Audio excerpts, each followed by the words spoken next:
रणबीर दीपिका के काफी करीब आ गया था। उसके बदन की खुशबू से दीपिका को अजीब सा महसूस हो रहा था।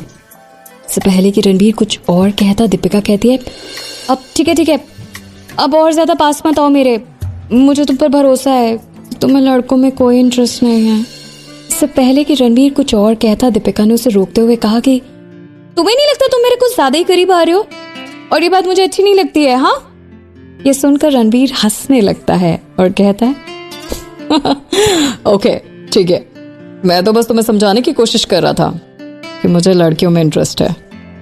रणबीर ने मन ही मन सोचा कि तुम चिंता मत करो दीपिका, मैं जानता हूं कि मुझे तुम्हें अपना कैसे बनाना है। वहीं पास में खड़ा अक्षय खांसने लगता है। ऐसा लग रहा था जैसे वो ये बताने की कोशिश कर रहा है कि भाई उस कमरे में कोई तीसरा इंसान भी है। रणबीर ने अक्षय की तरफ देखा और कहता है, हाँ ठीक है, अब तुम अपनी बाकी का पूरा चेकअप कर सकते हो ताकि हम दोनों घर जा सके। ये सुनकर दीपिका भी मन ही मन कहती है, हमारा घर, मेरा घर, कब से इसका घर हो गया बाय द वे। रणबीर मन ही मन मुस्कुराकर खुश हो रहा था। उसे एहसास होने लगा था कि एक दिन दीपिका का घर उन दोनों का घर होने वाला है। वो तो अभी से दीपिका के साथ शादी के सपने सजाने लगा था। दीपिका ने अक्षय की तरफ देखा और कहा, I am sorry doctor.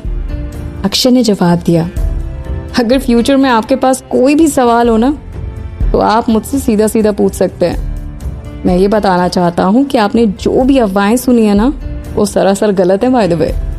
Deepika और रणबीर दोनों को अच्छी तरह से चेक करने के बाद अक्षय उनके डिस्चार्ज पेपर पर साइन कर देता है। दीपिका को घर ले जाने के लिए रणबीर ने अपना प्राइवेट हेलीकॉप्टर मंगवाया था। अक्षय उन दोनों को हेलीकॉप्टर तक छोड़ने के लिए चला जाता है। जैसे ही वो लोग हेलीकॉप्टर के पास गए तो दीपिका ने देखा कि दोनों भाई आपस में कुछ बात कर रहे हैं और अचानक ही अक्षय के चेहरे के एक्सप्रेशन चेंज हो गए हैं। दीपिका ने मन ही मन कहा कि पता नहीं अबे शैतान ने आखिर क्या कर दिया है। मुझे तो डॉक्टर के बारे में सोचकर दुख हो रहा है कि ये शैतान इसका भाई है। रणबीर और दीपिका हेलीकॉप्टर के अंदर बैठ जाते हैं और फिर हेलीकॉप्टर दीपिका के घर की तरफ चला जाता है। पूरे रास्ते दीपिका कुछ नहीं कहती है। जब हेलीकॉप्टर दीपिका के घर पर पहुंचता है तो कमलनाथ जी और उनकी पत्नी पहले से ही वहां पर दीपिका का इंतजार कर रहे थे। असिस्टेंट यादव जी ने भी उन दोनों को पहले ही बता दिया था कि दीपिका का एक्सीडेंट हो गया है, इसलिए उन दोनों को बहुत चिंता हो रही थी। दीपिका को देखते ही पुष्पा आंटी ने उसे जोर से गले लगा लिया और कहा, भगवान का लाख लाख शुक्र है बिटिया, अब ठीक है, मुझे तो बहुत चिंता हो रही थी। ये कहते कहते उनकी आंखों में से आंसू आ जाते हैं।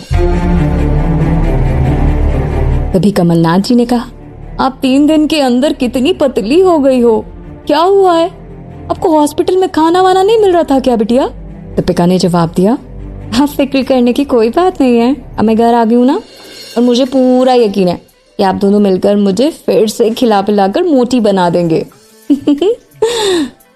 दीपिका को अपनी केयरटेकर के साथ ऐसी बातें करते देखकर रणबीर चौंक गया और मन ही मन सोचने लगा कि ये कैसी लड़की है कि इन लोगों को अपनी फैमिली मेंबर्स की तरह मानती है और उनके सामने जो मुंह में आए कह देती है और करती है। रणबीर पर नजर पड़ते ही कमलनाथ जी ने कहा कि प्लीज सर आप भी घर के अंदर आ जाइए। घर के अंदर जाते ही कमलनाथ जी ने अपनी पत्नी से कहा, इन दोनों के लिए कुछ खाने के लिए बना दो। दीपिका ने जवाब दिया, नहीं अंकल, इसकी कोई जरूरत नहीं है, मैंने सुबह से बहुत ज्यादा नाश्ता कर लिया है, इसलिए मुझे ज्यादा भूख नहीं है। अभी मैं नहाने जा रही हूँ और वैसे भी पिछले 3 दिनों से मैंने अपने बाल नहीं धोए हैं। ये सुनकर रणबीर एकदम चौंक जाता और कहता है, तुम्हें अभी अपने बाल धोने की जरूरत नहीं है, इनफैक्ट तुम अपने बाल नहीं धो सकती अभी, तुम्हारे सिर का घाव भी पूरी तरीके से ठीक नहीं हुआ है। तुम्हें याद नहीं है कि डॉक्टर ने क्या कहा था कि घाव पर बिल्कुल भी पानी नहीं लगना चाहिए। दीपिका ने मुंह बनाते हुए कहा, मुझे पता है कि मुझे अपने बाल कैसे धोने हैं, तो तुम मुझे मत सिखाओ। रणबीर ने पुष्पा आंटी से कहा, आंटी प्लीज आप इसके बाल धो दीजिएगा, मुझे पता है कि ये खुद से नहीं कर पाएगी और फिर इसके घाव पर पानी लगने से उसमें इन्फेक्शन हो जाएगा। पुष्पा आंटी कहती हैं, ठीक है बेटा, मैं जाकर अभी ना मैडम के लिए पानी गर्म करती हूँ और तैयार करती हूँ। इतना कहकर पुष्पा आंटी वहां से चली जाती हैं। दीपिका ने रणबीर की तरफ देखा और गुस्से में मन ही मन कहती है, देखो तो ये कितनी प्यारी प्यारी बातें कर रहा है, अपना ख्याल तो ये ढंग से रख नहीं पाता है और मुझे अपना ख्याल रखने के लिए लेक्चर दे रहा है। अचानक से दीपिका के मुंह से उसके लिए निकल जाता है, नकचड़ा कहीं का। ये सुनकर रणबीर अपनी भौहें चमकाते हुए कहता है, क्या कहा तुमने? जरा दोबारा तो बोलकर दिखाओ।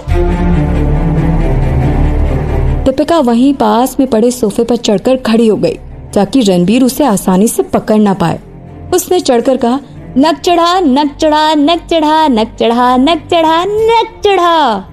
दीपिका को ऐसे बच्चों की तरह बचपना करते देख रणबीर मन ही मन बहुत खुश हो रहा था। उसने भी सोचा कि चलो मैं तो थोड़ा सा और परेशान कर लेता हूँ। उसने कहा, अगर मैं नक चढ़ा हूं ना तो फिर तुम क्या हो? मैंने तुम्हारे जैसा बुज़दिल इंसान आज तक नहीं देखा। उस दिन मैंने तुम्हारी जान बचाई और तुमने मुझे एक थैंक यू तक नहीं कहा। दीपिका थोड़ी देर तक सोचने लगती है और कहती है, अगर ऐसी बात है ना तो मैंने भी तुम्हारी उस दिन जान बचाई थी। अगर मैं वहां पर नहीं होती तो तुम्हारे घाव से बहुत खून निकल रहा था, उसको कोई रोक नहीं सकता था, इसलिए हमारा हिसाब बराबर हो गया। रणबीर वहीं सोफे पर बैठ गया और मुस्कुराते हुए कहता है, ओह, अगर ऐसी बात है तो जरा उस दिन को याद करो। अगर मैं तुम्हें रोड से अपनी तरफ नहीं खींचता तो मेरे घाव आज तक सही सलामत होते, और ऐसा इसलिए सिर्फ तुम्हारी वजह से हुआ। ये सुनकर दीपिका उदास हो गई कि रणबीर सारा इल्जाम उसी पे ही लगा रहा है। वो सोफे से नीचे उतर गई और गुस्से में कहती है, मुझे नहाने जाना है और मैं जा रही हूँ, गुड बाय। रणबीर वहीं बैठे बैठे दीपिका को देख रहा था और मन ही मन सोच रहा था, तुम कितनी भी कोशिश कर लो पर तुम मुझसे दूर नहीं भाग सकती हो। किसी दिन तुम हमारे अतीत को जरूर समझोगी। तुम्हें पता चलेगा कि 7 साल पहले जो भी कुछ हुआ उसमें मेरी कोई गलती नहीं थी। दीपिका अपने बाथरूम में चली गई पर पुष्पा आंटी उसे कहीं भी नहीं नजर आई। वो मन ही मन सोचने लगी कि आखिर आंटी चली कहाँ गई। वो अभी अभी तो मेरे लिए गर्म पानी तैयार करने आई थी। तभी उसे अचानक याद आया कि रूम का पासवर्ड किसी को नहीं पता, क्योंकि उसके रूम में कोई आता ही नहीं था। उसने मन ही मन सोचा कि चलो अब तो रणबीर भी मेरे कमरे में आ गया है, इसलिए मैं आंटी और अंकल को भी रूम का पासवर्ड दे देती हूँ। तभी दीपिका ने जारविस से पूछा, पुष्पा आंटी कहाँ हैं? असल में आयरन मैन फिल्म से इंस्पायर होकर दीपिका ने एक रोबोट बनाया था जो पूरे घर का ख्याल रखता था। उसने उसका नाम जारविस रखा था। कौन घर के अंदर आ रहा है, कौन घर के बाहर जा रहा है या कौन क्या कर रहा है, इन सब पर जारविस की नजर रहती थी। तभी एक कंप्यूटराइज्ड आवाज ने जवाब दिया, पुष्पा आंटी अभी 2nd फ्लोर पर हैं। दीपिका ने जारविस से कहा, उनसे कहो कि वो अभी मेरे कमरे में आए। थोड़ी ही देर बाद पुष्पा आंटी आकर दीपिका के कमरे का दरवाजा खटखटाने लगती हैं। दीपिका ने दरवाजा खोलते ही कहा, आंटी अब से मैं आपको और अंकल को मेरे कमरे में आने का पासवर्ड बता दूंगी, इसलिए आप दोनों यहाँ पर आसानी से आ सकते हैं। पुष्पा आंटी उससे कहती हैं, थैंक यू बेटा, अब हम दोनों इस बात का ध्यान रखेंगे कि किसी तरह से आपको परेशान नहीं करें। हम दोनों बिना जरूरी काम के यहाँ नहीं आएंगे। अंदर आते ही पुष्पा आंटी उससे कहती हैं कि अरे वाह बेटा, आपका कमरा तो बहुत ही सुंदर है। दीपिका ने जवाब दिया, आंटी ये मेरा कमरा नहीं है, यहाँ से होकर ई-लाइब्रेरी में जाता है। फिर दीपिका पुष्पा आंटी को लेकर अपने कमरे में चली गई। दीपिका का कमरा देखकर पुष्पा आंटी का मुंह खुला का खुला रह गया। उन्होंने कहा, आपके कमरे में तो हर चीज शीशे की बनी है, यहाँ तक कि आपका बाथरूम भी।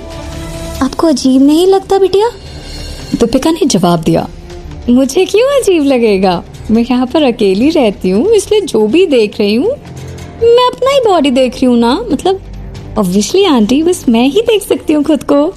पुष्पा आंटी कहती हैं कि चलिए चलिए मैं आपके बाल धोने में आपकी मदद कर देती हूँ। फिर आंटी दीपिका के बाल धोने लगती हैं। दीपिका ने बीच में पूछा, मेरे एक्सीडेंट के बारे में आपको किसने बताया? कहीं असिस्टेंट यादव जी तो नहीं आए थे? दीपिका सवाल पर सवाल पूछ रही थी, जैसे उसे जानना हो कि पिछले 3 दिन में यहाँ क्या क्या हुआ था। पुष्पा आंटी बताती हैं कि जब उस दिन आप शाम तक घर नहीं आई थी तो मैंने कमलनाथ जी से कहा कि वो आपको कॉल करें, पर आपने फोन नहीं उठाया। फिर हमारे मन में बहुत बुरे बुरे ख्याल आने लगे, कहीं आपके साथ कुछ बुरा तो नहीं हो गया।